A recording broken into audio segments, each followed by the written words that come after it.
Welcome to the Let's Get Vulnerable podcast. I'm your host, Dr. Morgan. It's our first episode of 2024, and it's the 400th episode. We are going to talk about something that's near and dear to my heart. This is one of the most important things that I talk about on this show. We're going to answer the question why you should not set goals, why you should not have New Year's resolutions, and I will share with you what you should do instead. We are talking about identity development. This topic, y'all, is just near and dear to my heart. And if you looked at my life and what I've been able to do in the amount of time, you would think, oh my gosh, how, right? And I can tell you that this practice is why. This is why. So you're going to really want to pay attention, take notes. This is a really powerful episode. A little bit about me. I had gotten my doctorate in clinical psychology, taken the traditional route, was working in La Jolla, private practice, and my life was pretty much set. I could have just continued down that path, except I had this little voice that was saying to me, well, what if you could help more people? And I could have just ignored it and just gone about my life and had a 40-year career in private practice. But I listened, and based on this practice I'm going to share with you, I was able to build an incredible brand. As you all know, you're part of the podcast that has taken off in 4 years. I have an incredible team that I get the pleasure of working with. We've helped over, I don't know the exact number now. It's so many, I need to count it, but it is over 500 women inside of the Empowered.Secure program, and some men. We also have some male clients as well. But we've had over 4 million downloads to the podcast. I was able to build my dream home on 5 acres of land in Montana. I have an incredible partner, and we're about to celebrate 3 years together. I am living my dream life. I am. And it's because of this practice that I'm going to share with you. Okay. So, and that's not to say that obviously there are always areas that we can grow in. I'm not perfect. I'm not here to tell you I'm perfect. I just have had this ability to create what I desire and to make it my reality. And it's not talked about enough on how to actually do it, right? I think there's a lot of quick fixes out there, and everybody wants a quick fix. So if you see something like all you have to do is write it down, that's going to really appeal to a lot of people. But I want to give you the real truth here, some things that'll actually move the needle for you. So let's talk about this. We're heading into 2024. You may have thought of what you want for this year. Maybe it's, okay, this is finally the year that I'm going to get healthy. I'm going to lose 20 pounds. Or this is finally the year that I will have a boyfriend, or I will have a girlfriend, and I will finally have an incredible relationship. Or this is finally the year that I will read. I'm going to read books every day. Okay. We all know how many of us make those goals at the beginning of the year, and then a little bit of time goes by and we fall off the wagon. Okay. Their statistics on this are just nuts. I think it's 80% of people by the end of January have completely fallen off the wagon for their goal or their New Year's resolution. They've just completely stopped doing whatever they said they were going to do. 80%. And then, of course, it's so rare. I should look at the stats on this, but for somebody to make it through an entire year or to actually hit their goal, the stats will say it is not very likely. So how do we actually change? How do we actually change? Because I want that for you. I really do. Okay. I have some key things. Number one, you have to identify the pain that will be caused if you don't change. If things stay exactly the way they are, you have to know, okay, what's that going to feel like a year from now, 5 years from now, 10 years from now, 20 years from now? What is it going to feel like if nothing changes and I continue down the road that I'm on? Most of us don't feel into that pain. So then we don't think about the long-term effects of where we currently are. So then we're not really motivated to change, because I can just kind of numb and avoid and distract and just pretend like what's going on really isn't that big of a deal. Maybe it's that I'm I don't know why this came to mind, but maybe it's that I'm drinking too much, I'm shopping too much, I'm doing all these numbing behaviors, I'm watching too much Netflix, I'm really disconnected from my life. Maybe that's the thing. And if I don't slow down and think about what is that going to do to me a year from now, 5 years from now, 10 years from now, if I don't think about the pain that could cause, I'm not going to be super motivated to stop it. Okay. And this is also, you can use this as the pain of not having what it is that you want. If you really want an incredible partnership, somebody to go through life with and have by your side, and that person who makes you a cup of tea in the morning, as my partner did for me today, and that person who you can go to when you're struggling, and that person who you can share the good things of life with. And you don't want to spend another year without that person by your side, right? Like if you feel into the pain that is caused by not having that in your life a year from now, 5 years from now, 10 years from now, etc., then you won't be able to change it unless you feel into that pain of not having what it is that you want. So pain is a huge human motivator. And this is something that I use inside of the Empowered Secure Love program. I use it in a very specific way. It really, really rocks people's worlds. They are very motivated to change. And I know that that's one of the reasons we have so much success, is because I have built coursework that incorporates using pain as a motivator. And this just goes back to psychology. And here's the deal. We want to use pain, and then I'll go to point number 2. We also really want to use a clear picture about where we're going, right? So we have pain. What are we avoiding? What we don't want, which is a huge human motivator. But then we also want to use, I call it like a pull motivation. Pain is a push motivation. It's pushing you. And what we want, what we desire, that vision, that's a pull motivation. We need both. We need both to really change.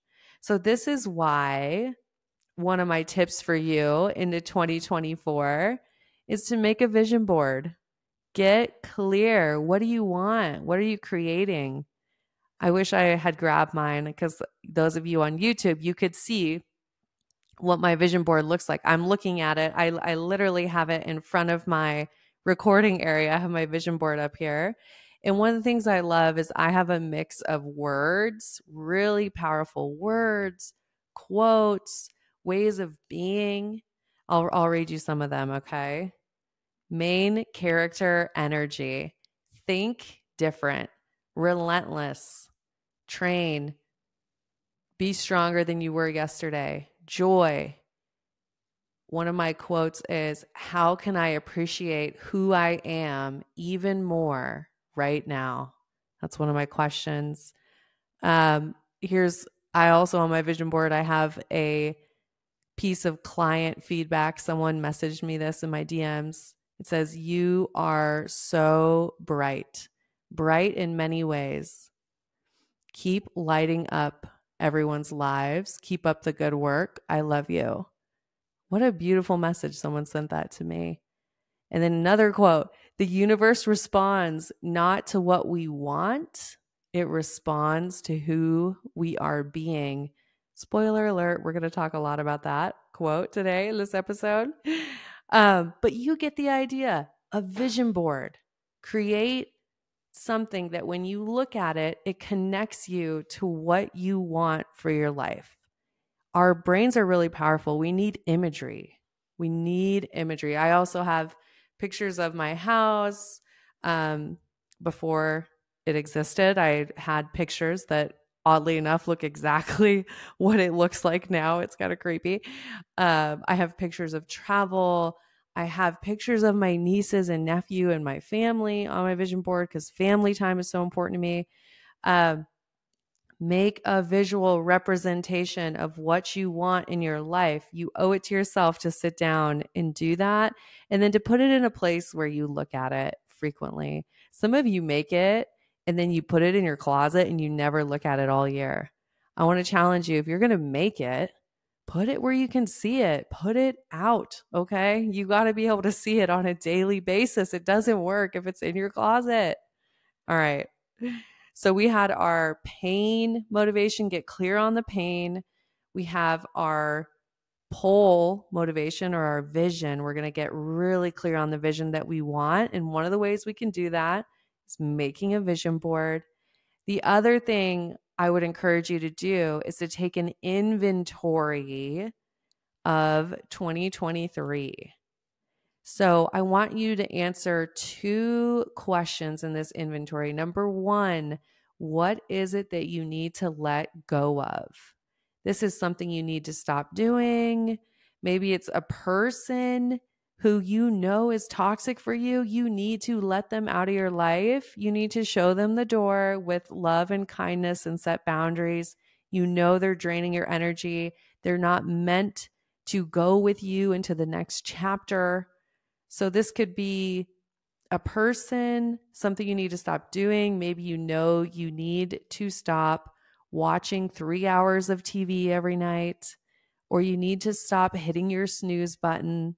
Pick something you need to stop doing. Just make an inventory. Get really clear on, what am I letting go of?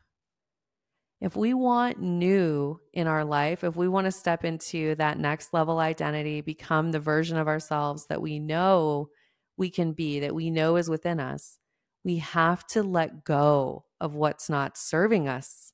We have to make the space. So I think a lot of times people focus so much on what they want and they don't think about releasing. There's a lot of releasing as we grow and we heal. We have to let go. We have to. Old ways of being, things, people, places, things, hobbies, thoughts. We have to let go of all the things that don't serve us. The second question for this inventory is, what do you want more of? So what have you had experiences with? And this could be at any point in your life, just whatever you are aware that you want more of. Maybe it's more peace, more spiritual connection, more adventure, more ease, more mindfulness.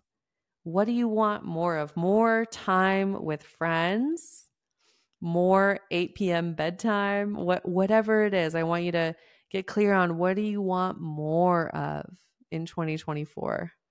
So that's your inventory. What are you letting go? What do you want more of? And then the next thing I would have you do, and this is just kind of something fun that I have enjoyed, is to really think about, what is your one word for 2024? I'm sure you've heard this talked about. What is your one word? And for me, when I think of a word, I have to write out what it means because it's going to mean a lot of different things. For example, my word for 2024 is worthy. Worthy of taking up space, worthy of taking risks, worthy of slowing down, worthy of asking for what I want. The word worthy reminds me to connect to my inner self, to listen to what I want and know that I'm worthy of it. So I have to write that out because you wouldn't just hear that word and then know. So pick a word and then don't just pick the word. Write out, what does that word mean to you? How does it actually apply to your life?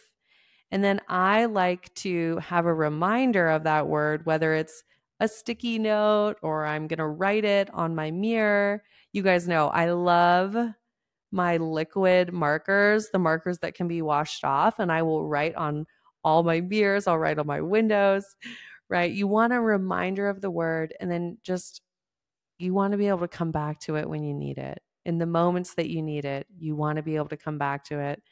I also love, I have the Little Words Project bracelets, and I actually have one that says, I am worthy. And that's a wonderful reminder. It's on my wrist. I can look at it at any time. We also, in the program, have given out bracelets that say, I am enough. So for some of you, your word for 2024 might be enough. Just remembering you are enough. Okay. So we have had so many good things for you to do, but I want to get to the meat of this episode, which is where we're talking about identity shift and basically what you should do instead of a resolution. Identity shift makes us ask this question, who am I becoming? Who am I becoming? Not what do I want or what are my goals? Who am I becoming? So instead of I will lose 20 pounds, it is I am becoming energetic. I am an athlete. I am a caretaker of my body. We focus on the identity. Who is the person that would fulfill the goals that you want in your life? Okay?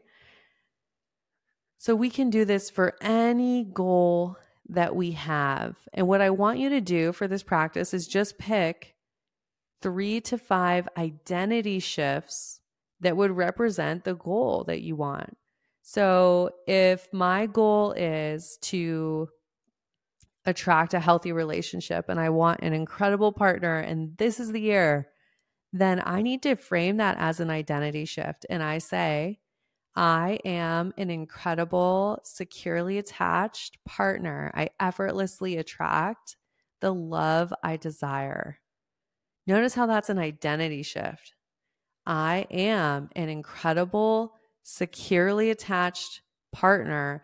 I effortlessly attract the love I desire, right? So any goal you have, make it into an identity statement. And I want you to pick 3 to 5 tops, okay? We want to be able to focus. So some of you, if you come up with 20 things, it can be harder to focus on. So pick 3 to 5 identity shifts and write them out, okay? So another example, if I want to save, let's say I want to save $5,000 this year. Instead of my goal is to save $5,000, I would say I am an intentional spender. I am an incredible money manager. I make my money work for me. So notice how, once again, it's an identity shift. So pick your 3 to 5 identity shifts. And then if you want to get just extra credit, bonus, you're a high achiever, you're like me, you want to do all the things, what I would encourage you to do as well is write out, what do these look like in practice? Okay. So let's go with, I am healthy. I am energetic. I am an athlete. I would write out what this looks like in practice is, I work out 3 to 4 times a week. I walk 7,000 steps in a day. I eat food that makes my body feel good. I would write out, okay, well, what are the standards of that identity? When you pick an identity, you have to pick the standards that go along with that identity. This is the stuff that a lot of people leave out, especially in like the woo-woo community, which, I love, but it's really important to add this piece of, we pick an identity, but then we need the standards and the behaviors, AKA, that go along with that identity. So I can't just say, I am an incredible partner, and then I haven't done any of the work to release my past, or I'm showing up totally insecurely attached and I am not able to be emotionally available for myself, let alone for someone else. Those standards will not support the identity of being an incredible partner. So when you choose an identity, you have to pick the standards that go along with the identity. Okay. And like I said, that's the Dr. Morgan tough love. A lot of people don't want to hear that. They want to make the vision board. They want to write the things out. And then they don't want to say, okay, well, how am I being? Remember the quote, the universe responds not to what we want. It responds to who we are being. I will tell you this though, when you harness the power of identity shift, everything gets easier in your life. Everything gets easier. And I really think it's an incredible way to know what you really want. Because I think we can come up with all these things that we want on a surface level. But when we ask ourselves, who do I actually want to be? That really narrows it down. Like, no, who do I actually want to be? Not what do I want to achieve? What do I want? But who am I? That is such a better question, and it's going to point you down the correct path. When we're tuned into who we want to become, the things that we want in life become a natural byproduct. We're no longer striving, forcing, pushing the river, as my Aunt Bonnie would say. Things come to us. It is a natural byproduct of our essence, of our being. Okay, I hope this was helpful, getting your 2024 off to a wonderful start. We talked about a lot of things. We talked about pain motivation and vision motivation. We talked about making a vision board to support your vision motivation. And I told you about mine and kind of how I do it. I use images and quotes and words. And when I look at it, it triggers me to connect to my identity that I'm creating, right? And then we talked about choosing your word and how you don't want to just pick the word. You need to actually write out, what does that word mean to you? Okay. And then I know we also said the inventory. What are you letting go of in 2023? What are the things that you need to just totally let go of and release and forgive yourself for, right? Self-forgiveness, complete release. What am I letting go of? And then identify, what do you want more of in 2024? And then you guys were able to hear how I think about identity and why identity shift is going to beat out resolutions every time. So I hope this really gives you some rocket fuel to start out 2024. As you do these practices, do me a huge favor, okay? I want to know what was helpful. Which ones did you like the best? Would you please take a picture, post it to your story, and tag me at Dr. Morgan Coaching so that I can see what you're up to and I will reshare when you tag me. So do these practices, tag me on Instagram. I want to see what you're up to so I can cheer you on. And we're going to kick off the new year aligned with our highest and best identity. I'm cheering you on. Obviously, if you look at this and you know you need to work on becoming securely attached, that's part of the identity shift that's needed, you know I'm here. I'm here to support you. The Empowered Secure Love program is better than ever. It is ready for you. What are you waiting for? It's time to work on yourself. You deserve to invest the time and energy and money into you. You are worthy of working on yourself. You are worthy of becoming the version of you who attracts that relationship you desire. All right, y'all, I'm sending you so much love. And of course, I'm wishing you high self-worth and great relationships. I'll talk to you soon.